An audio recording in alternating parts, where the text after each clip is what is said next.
বাঁচতে হলে জানতে হবে, জানলে মানতে হবে, আর মানলেই শান্তি। সেটাই হলো কোরআন। বাঁচতে হলে জানতে হবে, জানতে পারলে মানতে হবে, মানতে পারলেই জীবন সুন্দর। বিশ্বাস করো আর নাই করো।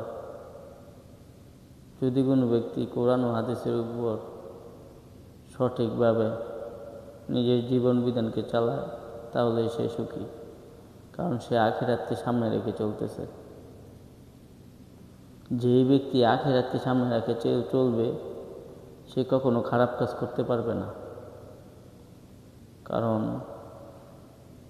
সে মৃত্যুকে ভয় করবে।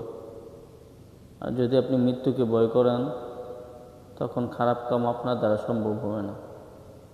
তো প্রত্যেকটা মানুষকে আখিরাতকে সামনে রেখে চলার তৌফিক দান করুক আল্লাহ তাআলা। আসসালামু আলাইকুম।